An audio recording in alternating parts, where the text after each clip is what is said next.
चलिए, जय हिंद दोस्तों। कल हमने पार्ट 1 किया था संसद से संबंधित क्वेश्चन। आज हम पार्ट 2 करेंगे। क्वेश्चन नंबर 35 तक कर दिए थे, आज हम क्वेश्चन नंबर 36 से करेंगे। ठीक है, तो देखिए पहला क्वेश्चन क्या है, 36 नंबर क्वेश्चन।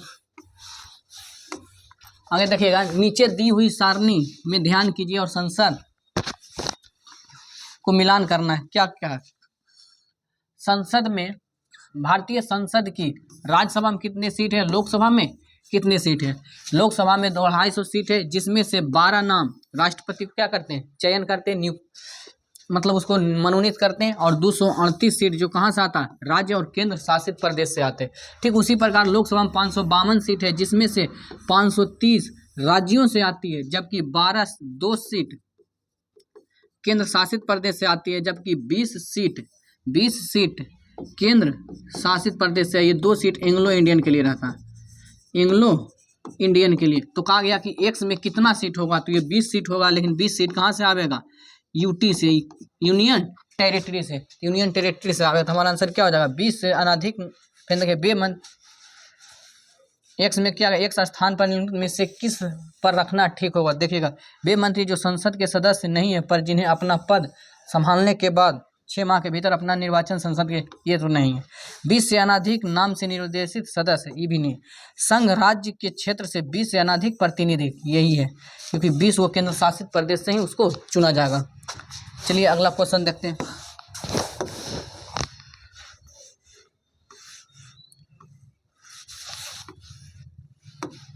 आगे देखिएगा 37 में, भारत के संविधान में निम्नलिखित में से क्या कथित है। भारत के संविधान में निम्नलिखित में से क्या कथित है। राष्ट्रपति संसद के किसी भी सदन का सदस्य नहीं होगा। बिल्कुल सही है, राष्ट्रपति किसी भी सदन का सदस्य नहीं होते। नंबर दूसरा में, संसद राष्ट्रपति और 2 सदनों से मिलकर बनेगी। बिल्कुल सही बात है। जो संसद जो बनता है वो 3 चीज से बनता है। संसद के कितने अंग हैं, राज्यसभा, लोकसभा और राष्ट्रपति। हमारा आंसर क्या हो जाएगा, दोनों। आंसर क्या हो जाएगा, दोनों। निम्न विधेयकों में से किसका एक भारतीय संसद के दोनों सदनों द्वारा अलग विशेष बहुमत से पारित होना आवश्यक। निम्न विधेयकों में से किसका एक भारतीय संसद दोनों सदनों द्वारा अलग अलग विशेष बहुमत से पारित होना आवश्यक है। कहते हैं कि साधारण बहुमत अगर नहीं पारित होता तो विशेष ज्वाइंट कमीशन यानी कि संयुक्त अधिवेशन लाया जाता। लेकिन कहा गया कि दोनों सदन से विशेष बहुमत से पारित होगा, तो वह कौन सा विधेयक रहेगा, तो संविधान संशोधन विधेयक रहेगा। संविधान संशोधन विधेयक पर ज्वाइंट सेशन नहीं लाया जाता, बल्कि साधारण विधेयक पर लाया जाता। तो हमारा आंसर हो जाएगा कि किस दोनों संसद में अलग अलग विशेष बहुमत से पारित होगा, तो कौन सा, संविधान संशोधन विधेयक। आगे देखिएगा, सांसदों के वेतन का निर्माण कौन करता, निर्णय कौन करता, तो कौन करता है, संसद।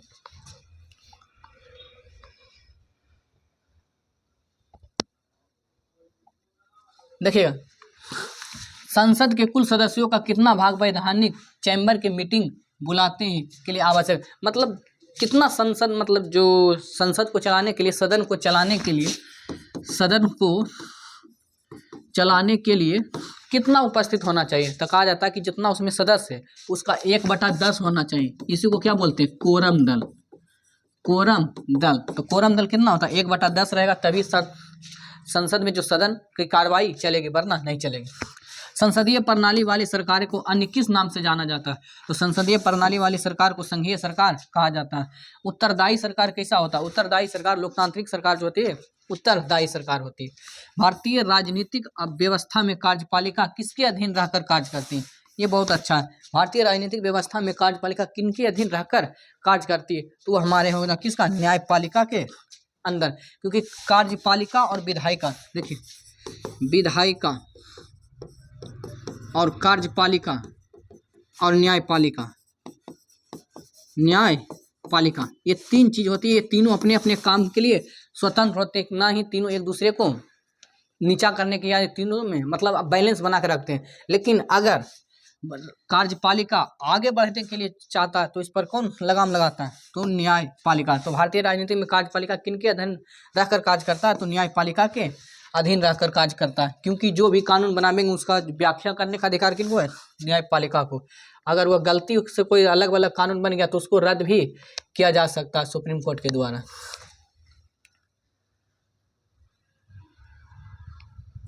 आगे देखिएगा, संविधान लागू होने के बाद सर्वप्रथम त्रिशंकु संसद का गठन कब हुआ था? 1989। त्रिशंकु संसद का मतलब हुआ कि जितने पार्टी चुनाव लड़ा उसमें से किसी भी पार्टी को बहुमत नहीं मिला तो उसको क्या बोलते हैं? त्रिशंकु।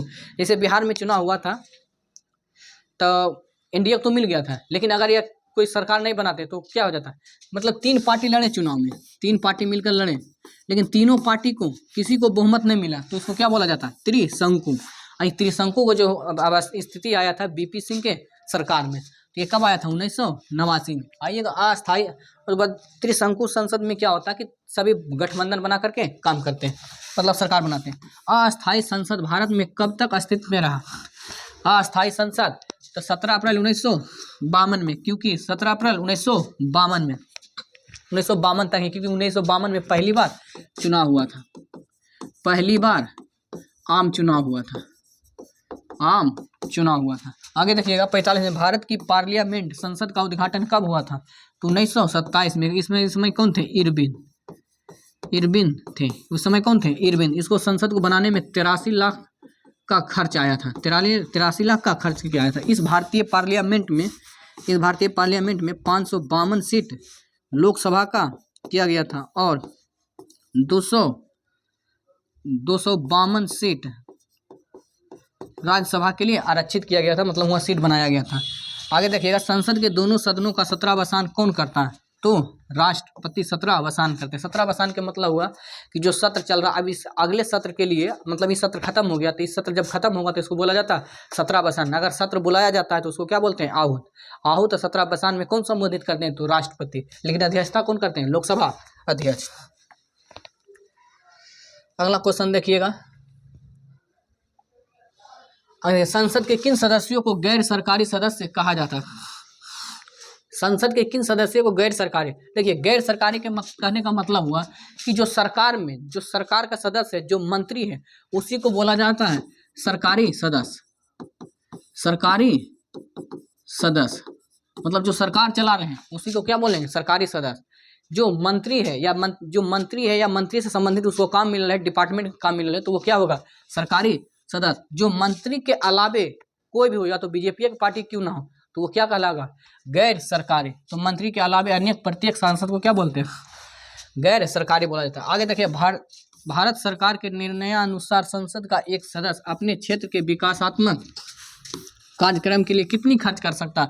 तो यह 5 करोड़ रुपया खर्चा करने का सरकार हुआ देता है, संसद से ही दिया जाता है। आगे देखिए किसी संसद के सदस्य की अयोग्यता का संदर्भ में निर्णय कौन करता है? तो ये राष्ट्रपति करता है।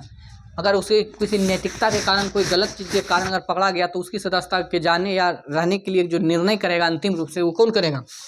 राष्ट्रपति। लेकिन राष्ट्रपति किससे सलाह लेगा? किससे लेगा? तो चुनाव आयुक्त से। चुनाव आयुक्त से, मतलब किसी नैतिकता के कारण उसको जा रहा है तो उसमें कौन निर्णय करेंगे? राष्ट्रपति। लेकिन यदि दल बदल के कारण उसका जो सदस्यता जा रहा है तो वो निर्णय कौन करेंगे? तो स्पीकर करते हैं। स्पीकर।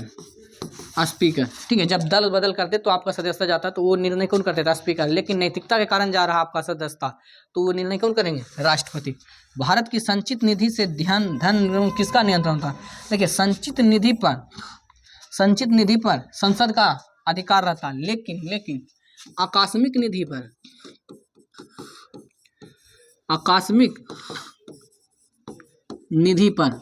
निधि पर किसका नियंत्रण रहता है? तो राष्ट्रपति का। इसमें किस पर रहेगा? राष्ट्रपति।